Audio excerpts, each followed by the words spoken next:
Experience the pulse of Harare's culture and lifestyle. Capitalk 100.4 FM, Harare's top radio station. Join the conversation with Zimbabwe's top personalities. Subscribe now for fresh and infotainment content daily. Capital 100.4 FM, Harare's heartbeat.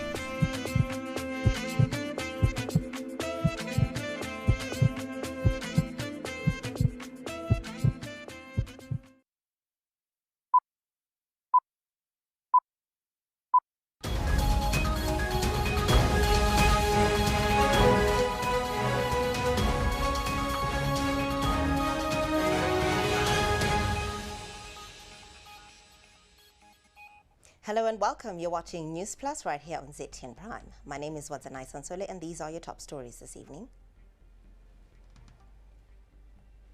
President Mnangagwa is tomorrow expected to receive historic artifacts, including the Zimbabwe bird and human remains that have been returned by South Africa. We have details on that story. Also on Newsplus, government has confirmed that everything is now in place for the 46th independence celebrations to be held in Mapisa. Cabinet has adopted and approved the new civil servants pay structure. That story and more in our update on today's post-cabinet media briefing.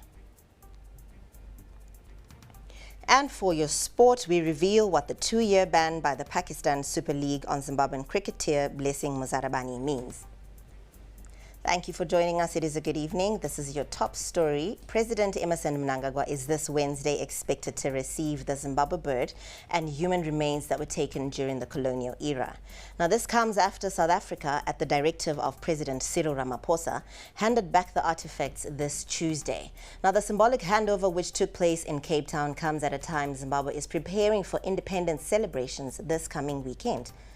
The Zimbabwe bird is a powerful national emblem which holds deep spiritual and historical significance. And the return forms part of a growing international movement pushing for museums and institutions worldwide to give back artifacts that were taken during the colonial rule, restoring history to its rightful owners. Now, in other news, preparations for the 46th independence celebrations to be held in Mapisa this weekend are at an advanced stage, with construction work at the main arena stadium and across roads scheduled to be completed by Wednesday. Now, Information Minister Dr. Jemu Soda told journalists that all lined-up projects will be completed before the celebrations. And this year's celebrations are currently running under the theme Zim at 46, Unity and Development Towards Vision 2030. Cabinet received and approved a report on the implementation of the job evaluation exercise, recommendations and emerging issues as presented by the Minister of Public Service, Labour and Social Welfare. Following the adoption of the Public Service Commission job evaluation exercise by Cabinet on the 10th of September 2024, the following milestones have since been achieved. 1. Job evaluation exercises for independent commissions and grant-aided institutions, uniformed forces sector, health services sector, higher and tertiary education sector, and foreign missions have been completed. Number 2, misaligned grades of the same jobs across public service, health service sector, and independent commissions and grant-aided institutions have been realigned. Number 3, a new remuneration framework for the public sector is already being implemented. That was the minister speaking on the civil servants pay structure. We apologize for that mix-up, but still on that, civil servants have since started receiving the newly reviewed salaries as the government begins implementing the new remuneration structure. Now, as Public Service Minister Edgar Moyo says, measures are in place to contain anticipated price increase.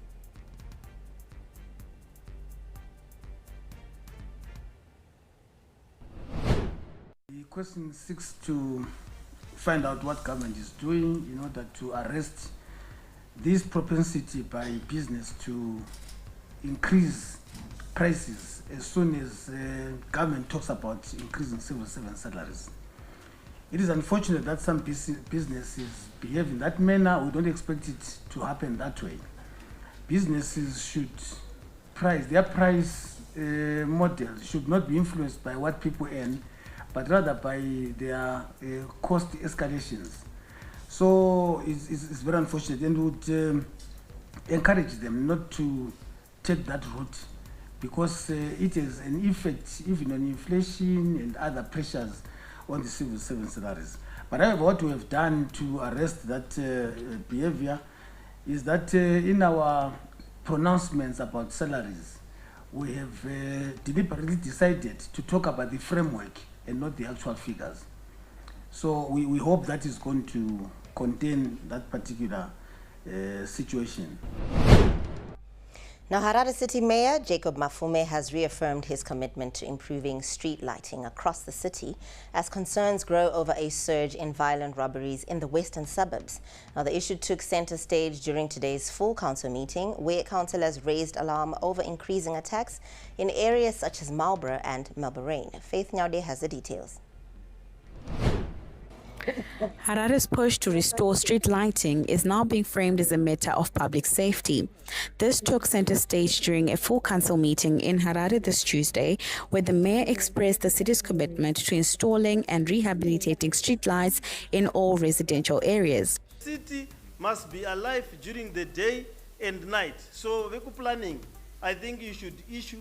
I once said everyone with a Jurao must put lights on the Jurao.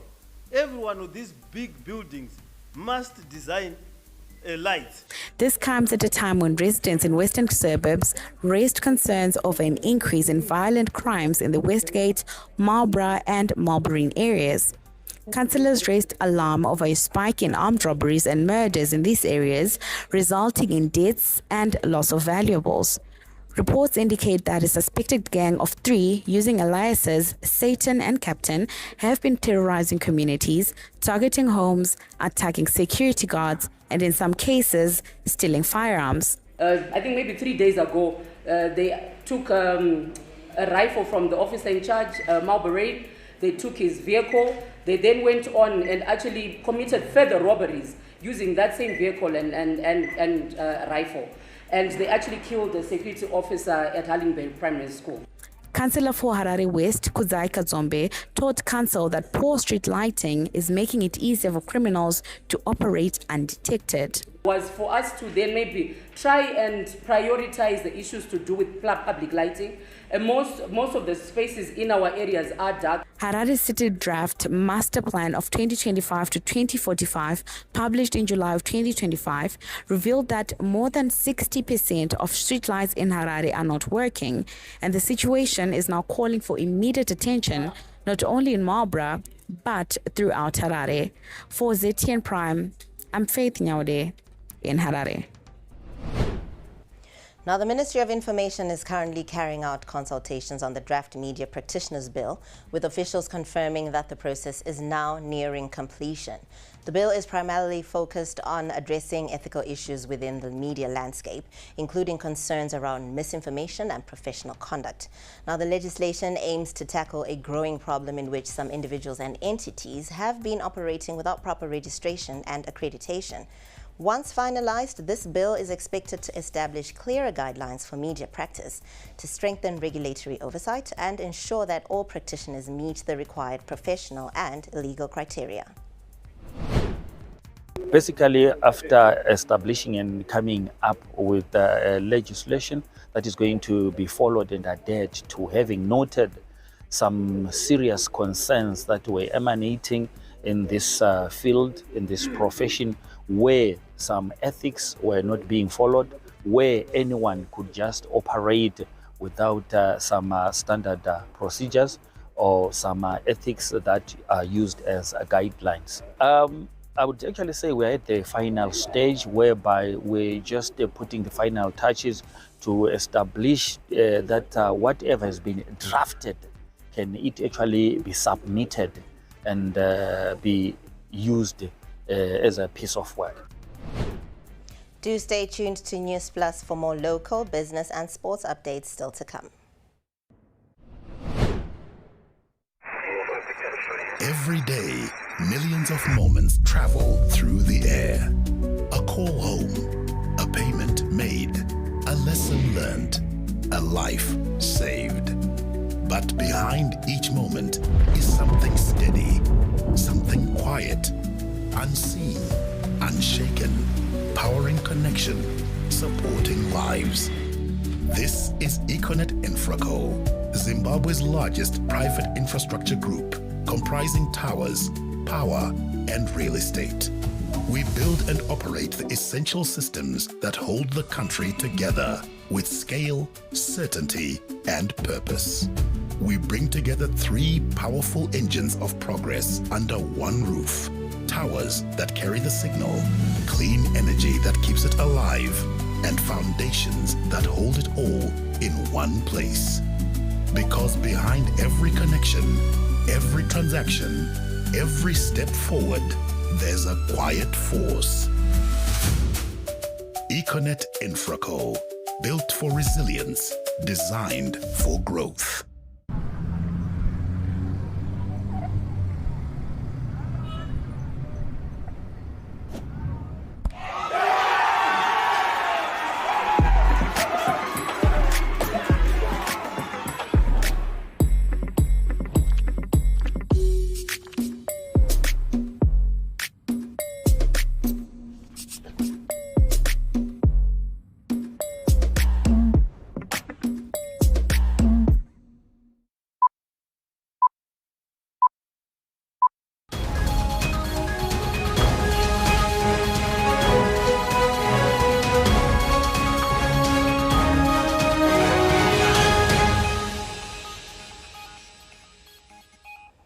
Welcome back. You are still watching Newsplus. Thank you very much for staying tuned. Now, earlier on in the bulletin, we talked about the independence celebrations that are currently underway, and we now give you that story in details.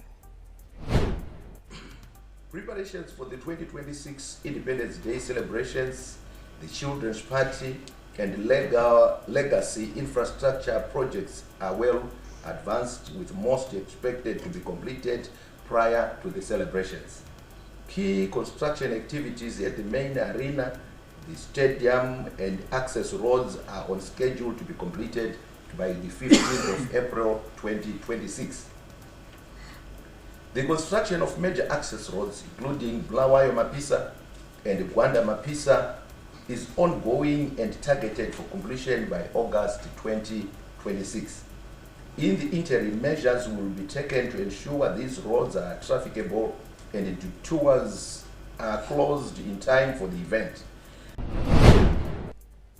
Now, in other news, the completion of the Mwembezi Causeway in Kuruvet district is bringing relief to communities that have long struggled to cross the river, especially during the rainy season. However, for some families, this development has also brought painful memories of lives lost.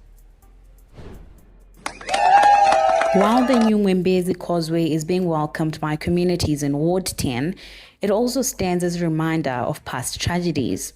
In 2021, Sino Gara lost his brother Kefas Gara, who drowned while trying to cross the river.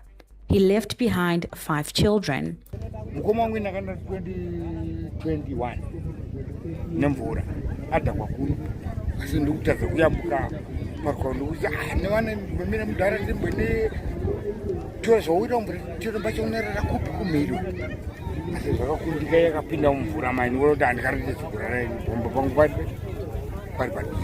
For years, the Mwembezi River was difficult to cross, particularly during the rainy season.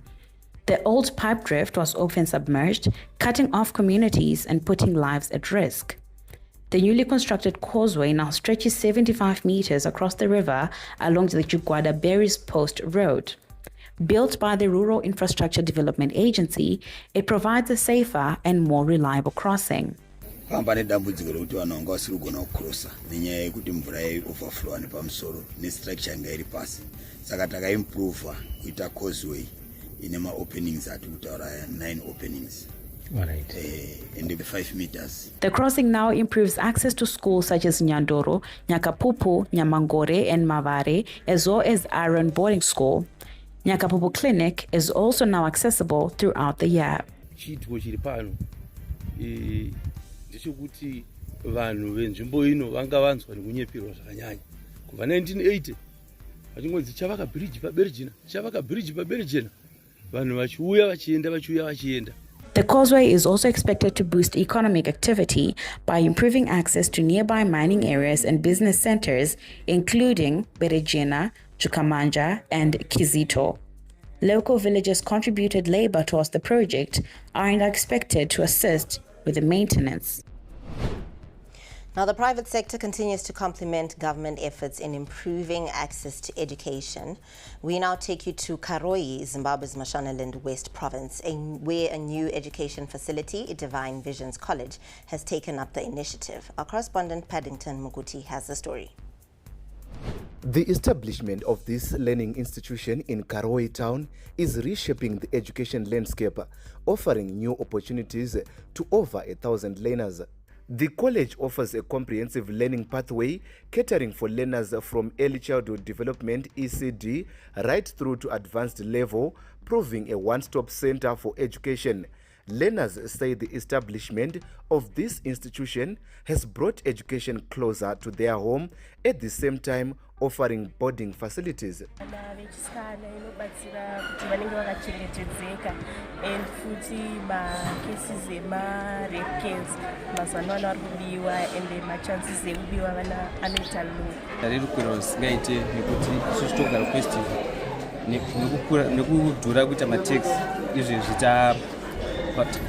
chikoro chatikata ma-expenses because takubhadhira mashoma.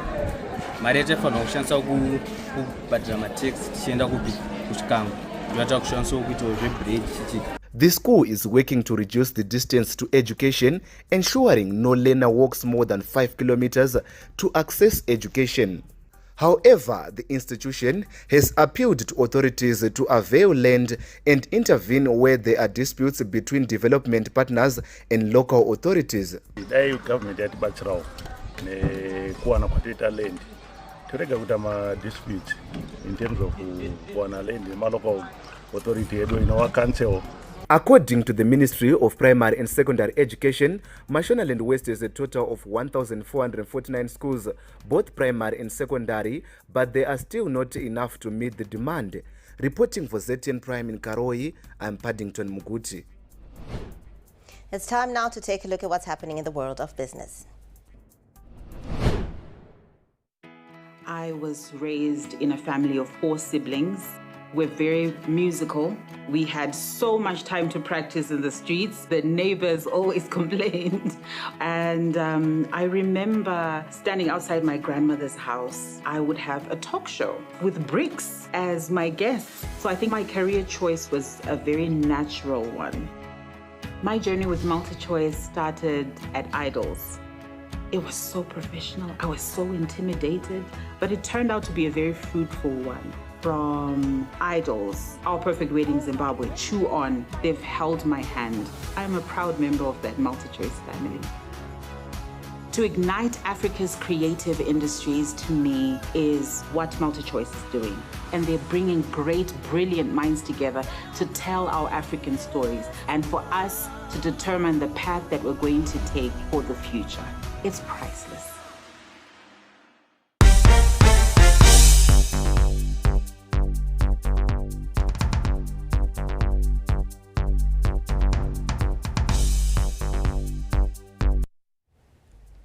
Government is intensifying efforts to achieve rice self-sufficiency, rolling out the National Rice Strategy aimed at reducing reliance on imports. Now, Zimbabwe currently imports about 300,000 metric tons of rice annually, and the new initiative seeks to boost local production through improved seed supply, targeted farmer support, and strategic partnerships. Speaking during a field tour in Harare, the Permanent Secretary in the Ministry of Agriculture, Professor Obed Jiri, said about 50,000 hectares have been set aside for rice production. He added that the strategy is designed to ensure that the country meets its domestic rice requirements within the next 5 years. Our focus is to really ensure that Zimbabwe start producing rice in a big way to offset the imports that we are currently doing. So varieties are there, the Nerica varieties, the upland rice varieties. Our scientists are there to ensure that we really focus on the production of rice. Professor Jiri said empowering farmers, improving productivity, and strengthening value chains are key pillars in positioning Zimbabwe to achieve rice self-sufficiency. As we start is to really support these farmers. What do they need to produce? So it's to have a facility, a rice production facility, which ensures that these farmers have a head start and have a low entry point into rice production. Meanwhile, a small-scale farmer who is expecting about 4 tons from his plot has expressed excitement over the strategy, saying it will unlock markets for their produce. Our appeal as farmers, as government, please help us market this particular variety. To me, I read this as premium rice, but the market, they don't yet know it. So that's why we are struggling in terms of market. People know the established varieties like your basmati.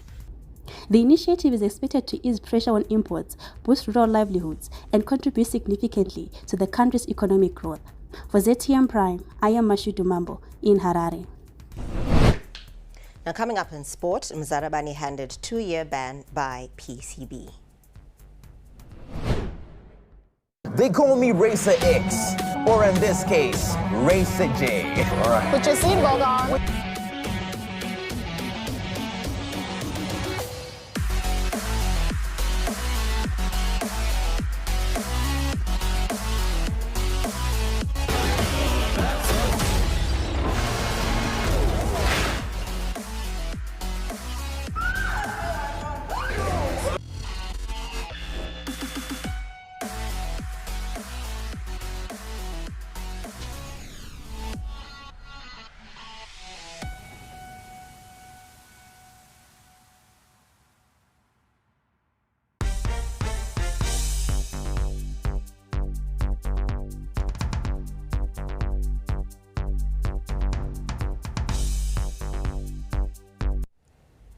Zimbabwe fast bowler Blessing Mzarabani has been banned from the Pakistan Super League for 2 seasons after he withdrew from a contract ahead of the 2026 edition. Now, Mzarabani was initially signed by Islamabad United but later opted to join Kolkata Knight Riders in the Indian Premier League as a replacement for Mustafizur Rahman. Now, the Pakistan Cricket Board says the decision was made after he failed to honor his contractual commitment, stressing the importance of trust. And so to talk more about this, we're joined by cricket analyst Ruvimbo Chakoreka, who's just going to give us more insight. Good evening, Ruvimbo. Now, after a stellar outing at the World Cup, Mzarabani would opt for an IPL contract over anything. Is the current system fair to players who are often balancing multiple league opportunities? I think it's really unnecessary for PCB to have done that. I think Blessing Mzarabani did serve them quite well, actually. Prior to that, did play for their league, won it with the Malton Sultans, I think, under Andy Flower, who was the coach at the time. And we sang praises about that. But let's also be honest enough. After that, did the, PCB take him on afterwards? It didn't seem to happen. He then went on and had a sterling T20 World Cup, and obviously everybody was scrambling for his signature. As to what may have happened behind the scenes, whether he may have signed for them first and then decided to opt for IPL, that is something that is obviously behind the scenes. But ultimately, from a player's perspective, IPL is the premium league, and a bunch of other leagues that are around the world are very much tied to the IPL in terms of their funders and partners and sponsors. So you would think that he stands a better shot of being able to play in other leagues, having played in the IPL as compared to playing in the PSL. So I think it's a little bit unfair, and I think it's unfortunate that they've taken this particular stance. I think the system is now trying to force players to take sides over what is beyond cricket, because I don't think that this was a cricketing decision, but it really became more of the geopolitical issues that happened between India and Pakistan, which is quite unfortunate that he then gets caught in the middle. Thank you very much, Ruvimbo, and good evening. We now shift the focus onto the Sables. The Zimbabwe Rugby Union today confirmed that their flagship national team, the Sables, will play a high-profile match against South Africa A at the Nelson Mandela Bay Stadium in South Africa this June. Now, the match will be a curtain raiser to the Springboks match against the Barbarians on the 20th of June and will serve as part of the Sables' preparation for the World Rugby Nations Cup, which begins in July. Now, prior to that, Sables will play Zambia in 2 tests, first at Harare Sports and on 25 April, and then at Hartsfield in Bulawayo on 2 May. Now, the test at Hartsfield will be the first of the ceremonial home of Zimbabwe rugby in almost a decade. Still on our sports updates, Gweru-based Talwan FC are enduring a nightmare start to the season as they are yet to register a win after 7 rounds of action. Now, the side is on a run of 3 draws and 4 losses and have gone for 630 minutes without a victory. However, the club executive has moved firmly to back head coach Herbert Marua amid the poor run of results. And club president Oscar Ndure confirmed full confidence in the coach, stating that the leadership remains united behind the technical team despite growing pressure from supporters. Now, the executive recently held a review meeting and resolved to stand by Marua, stressing that injuries to key players have heavily affected the team performance and consistency. Now, despite the winless run, the club insists there will be no knee-jerk reaction, with Marua retaining the backing of the board as they push for stability. Now, Talwan currently sits 16th in the 18-team log and face a stern test against log leaders Caps United this weekend. Also on sport, Moors head coach Lloyd Mutasa says his side is determined to raise the bar in their second season in the domestic top flight, following an impressive debut campaign last year. And after making a strong statement in their first season, Moors are not settling as Mutasa believes his team can go on better than last year's 62-point tally and surpass it with even stronger performances this season. We said we want to try and do better than yesterday. Doing better than yesterday is like we amazed the 62 points as of last season, and anything above 62 points as a team would have done better. Here and there we got some youngsters on the 11 stars of the year.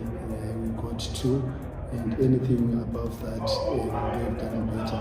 So we're looking to do better in most aspects as a team. Yeah, we still, the chance we still, mathematically, we still can go beyond the 62-point mark. Now, currently sitting 7th on the log, Moors are navigating what Mutasa describes as a much tougher campaign. Now, with competition intensifying across the league, every point could prove crucial. I think I said it from the onset. You look at Caps United side, a very solid squad. You look at Hard Rock, they're solid as well. Islanders might be having some draws, but you look at the way they play, they can turn the tables at any time. You look at Dynamos, the list is endless, and we said it before that this season is going to be tough than the previous season. And that's a wrap on Newsplus this Tuesday evening. Thank you very much for tuning in. My name is Wadzanai Sansole. Have a good night.